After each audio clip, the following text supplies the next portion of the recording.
Hey everyone, welcome to the channel. It's your boy D Black coming back with another Raw review. Alright, tonight, Raw. I'm just gonna go ahead and give it maybe a 2 out of 10. I mean the show tonight was dragging and it was nothing really exciting happened and everything. We have SummerSlam, this weekend and stuff, and this show did not deliver. It did not deliver. All right, well, we start off on Raw tonight with the weigh-in between Brock Lesnar and Femi. Brock Lesnar comes out to the ring. He gets into the ring, and Adam Pearce, he says why they're in the ring and what's going on. Then they go ahead, you know, um, weigh Femi, and he comes in at 302 and stuff.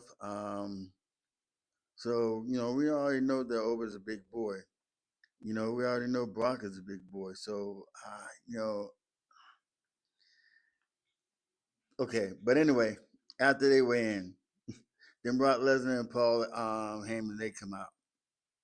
And as they get to the ring, Brock Lesnar, he locks the door to the cage and stuff while they're standing in the, while, Triple H and all of them are standing in the ring and stuff with the cage over the ring.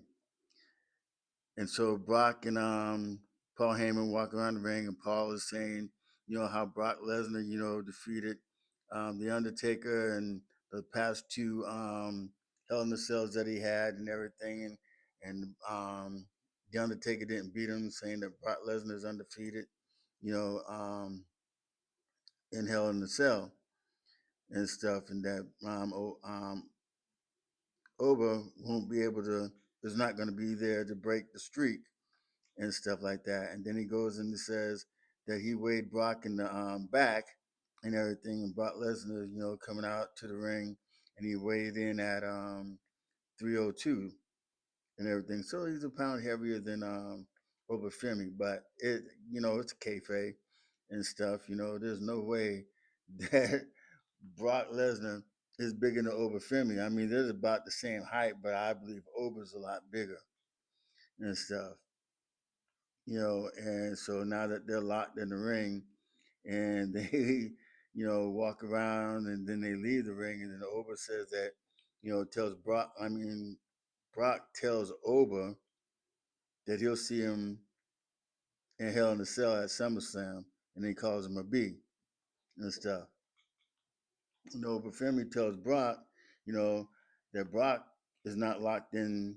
I mean, that he's not locked in the ring with Brock, but Brock is locked in the ring with him, and that he's going to destroy, Brock Lesnar and stuff. And then after that, Femi just goes off.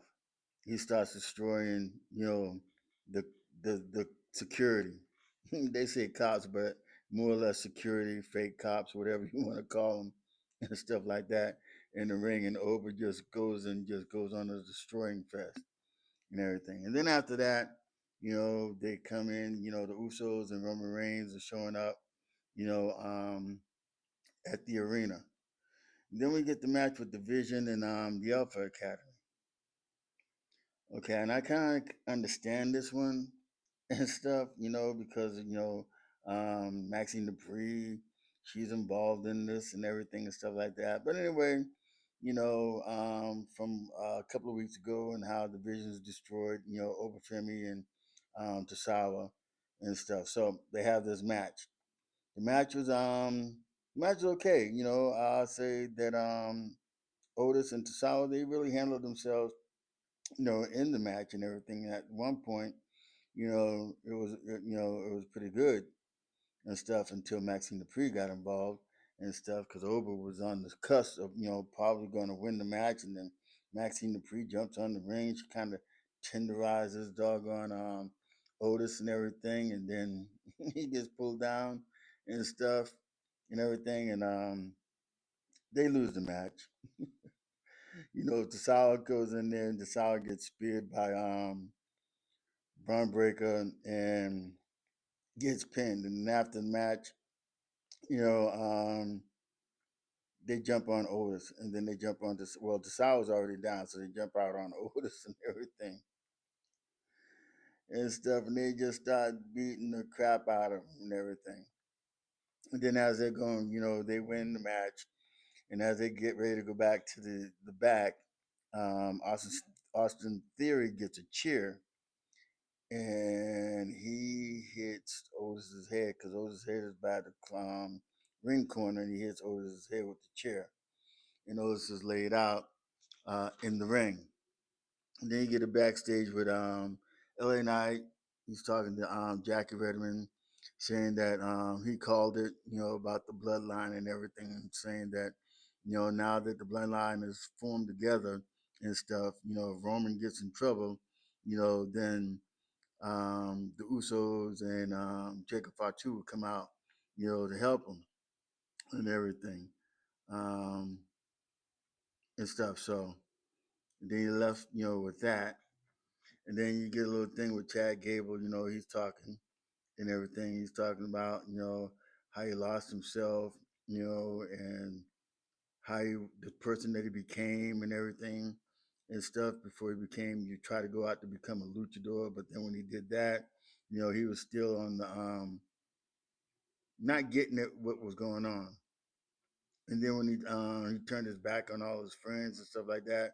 So he's saying now that, he's going to redeem himself and everything and come back, and he's gonna win the IC title. He's gonna beat Penta, and stuff in his hometown in front of his family, in Minnesota, for SummerSlam and stuff and everything. So we'll see how Chad Cable goes because once he gets his title, is he gonna stay as a heel? I mean, as a face, or is he gonna go back to a heel? Hopefully, he stays as a face. I think I like him better as a heel and stuff. But either way, Chad Gable is probably one of the best in-ring competitors right now. So it should be a good match between him and Penta. And then you got Io Sky. She did a little film thing.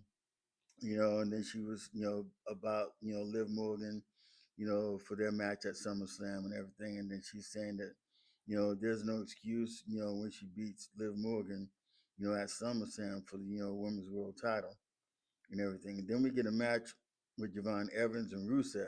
Just a match that was just thrown together and stuff. But it actually was a pretty, decent match and everything. Javon Evans, be doing his high flying things, and Rusev, he had a couple of moves in here that was pretty surprising and stuff to see Rusev, do some of the things that he did in this match and everything. But ultimately, it was a pretty good match. Rusev, kind of dominated in the whole match, and then all of a sudden, Javon Evans, he gets the OG cutter on Rusev, and he wins the match and stuff. So I see that now that they've put in Javon over on Rusev. Hopefully, they do something with Javon and don't kill his career and stuff. Um, so I'm hoping that they're pushing him and somehow he gets on, one of these PLEs. I'm surprised he's not on, SummerSlam, doing anything and stuff. But anyway, good for Javon Evans. He wins the match over Rusev. Then we get Joe Hendry and Dan Housen in the ring. And so they're in the ring singing and stuff, more or less, about the Judgment Day and everything. Um, and they're, saying that the curse is never over and stuff like that. And then they start singing another ballad saying, I believe that you are cursed and stuff. And then you got the little mini Dan houses come out and everything. And so now everybody's in the ring dancing. Then they get some dancers, come back, from backstage and everything. And they come out and they're dancing to the rhythm and stuff like that, you know. And then they form a line. And all of a sudden, Ryan Garcia, he's a boxer and everything. I think he's a middleweight champion and stuff. So he goes around the ring and everything with them and stuff. Then they get inside the ring and then Ray Garcia, he grabs a guitar. Then he takes the guitar and he nails Joe Hendry with the guitar. And then JD McDonough and Dom Mysterio, they jump in the ring and they jump Danhausen. And then the little mini Housens, they try to do something, to help, Danhausen and everything, but they get kicked around and beat up and stuff like that. And then You get Dom Mysterio, JD McDonough, and Ray Garcia outside the ring, leaving Danhausen and Joe Henry laying in the ring. Then we get a match with Rey Mysterio and Ethan Page versus Ethan Page.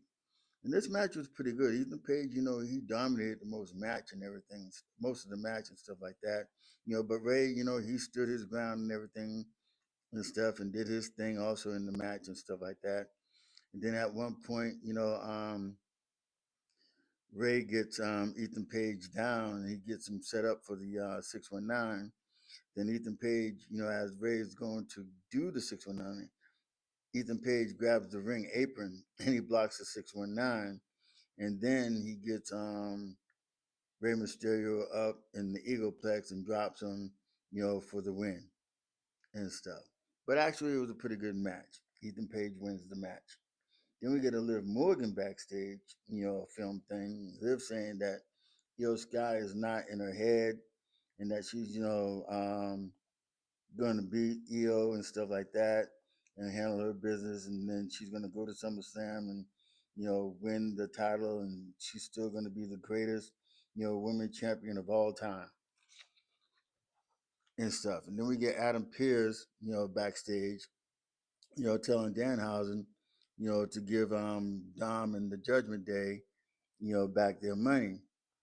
And then Danhausen, tells Adam Pearce no, you know, and stuff as he's trying to talk because he had got beat up and stuff.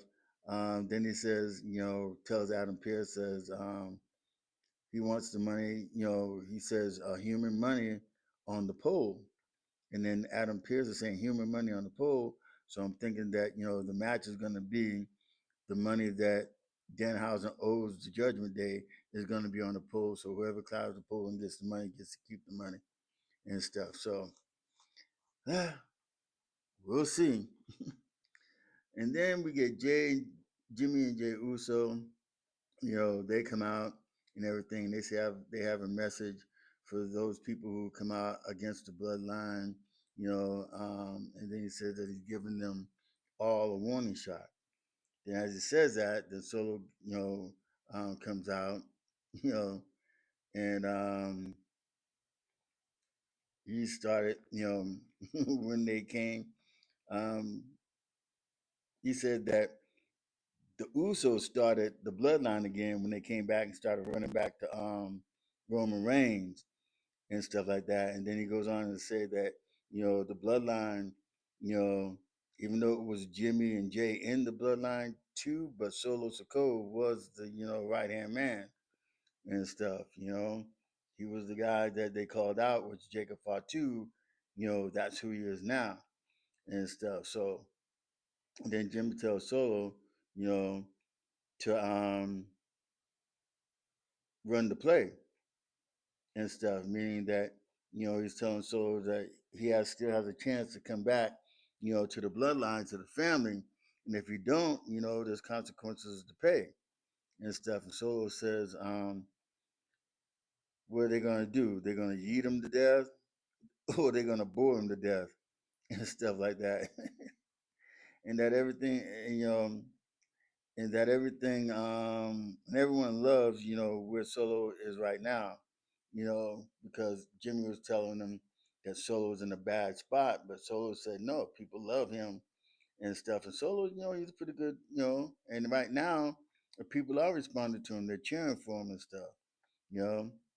And he says he has a warning shot for them and for them to tell Roman Reigns to kiss his butt and stuff, and then start to say who they are. Then he starts to say, who they're going to be facing and stuff. As he said that you're going to be facing Royce Keys, going to be facing him, LA Knight, and then once he says LA Knight comes out, to the ring and everything, and then he comes out and he says LA Knight comes out and he says that that the Usos they're going to have to pay, the Bloodline's going to have to pay, for the things that they've done and everything, especially when they've caused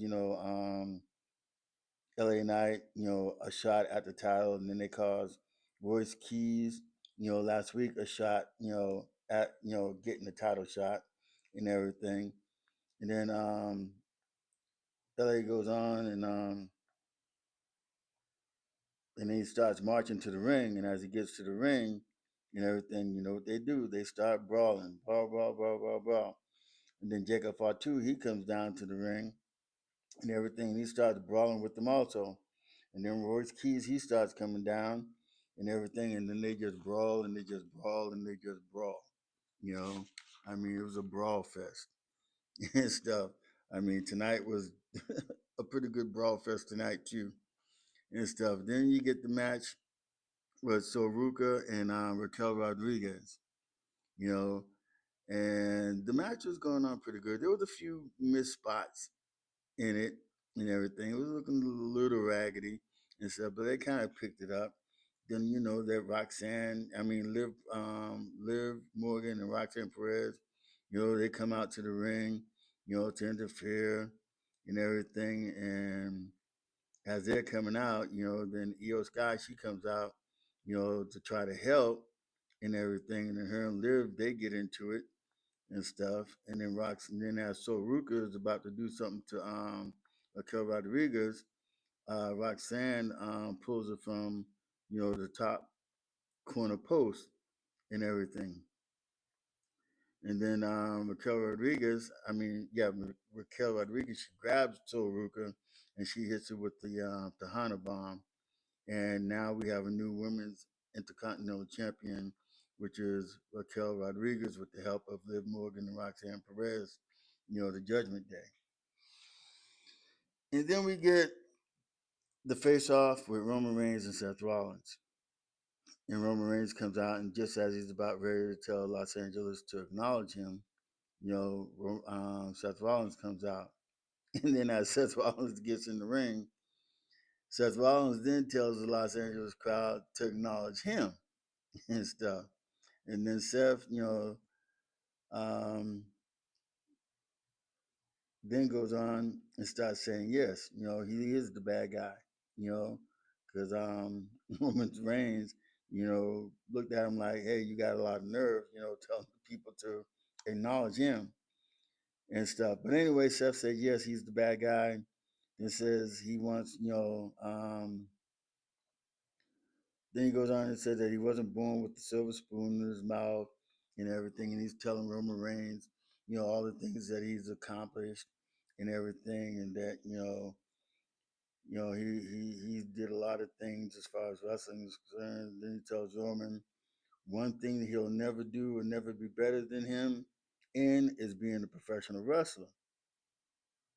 And that he owns Roman Reigns, you know, and nothing will be different, you know, when he beats him in SummerSlam.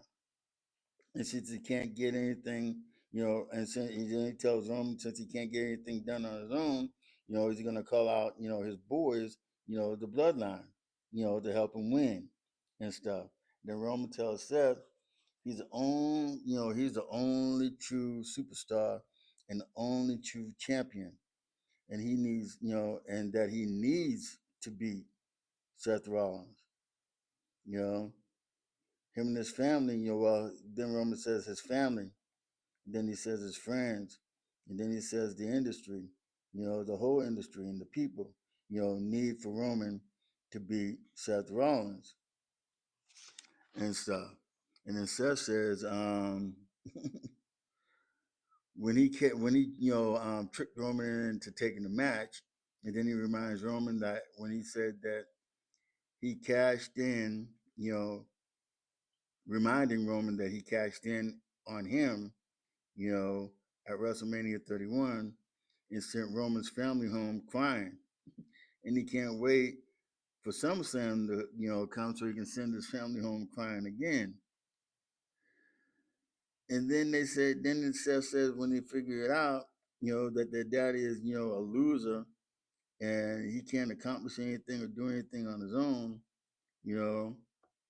And then he said that when they figure out that Roman will be his forever, that he will be Seth Rollins forever, bitch, and stuff. And then that just let Roman do what he does best, and they started brawling and stuff. And so Roman is beating Seth down and everything. Then Roman jumps out of the ring and he goes to get a chair. He holds the chair just for a little bit. Then he runs into the ring with the chair. And as he runs into the ring with the chair, Seth Rollins stomps him right on top of the chair and he leaves Roman laying in the ring. So that was it. I mean, I'm hoping that SummerSlam was good. I mean, I'll put out a prediction video. Some of the matches, there might be a few matches that might be decent, that might be good. But as far as now, the build to it and everything, and it's going to be this weekend, it's just not happening. I mean, it's just not happening and stuff. I'd have thought a better build, but with some better storylines, something to follow, something you say, oh man, I can't wait for SummerSlam, find out what happens and everything. I mean, it's just, I don't know. But anyway, please don't forget to subscribe, like, share, leave a comment, let me know how you're feeling, let me know you agree or disagree and everything. Like I said, this Raw, I'm going to give it a 2 out of 10. I mean, it was nothing. I mean, it was nothing and stuff. All right, with that, thank you for watching. God bless. Deuces, and I'll see you on the next video. Thank you.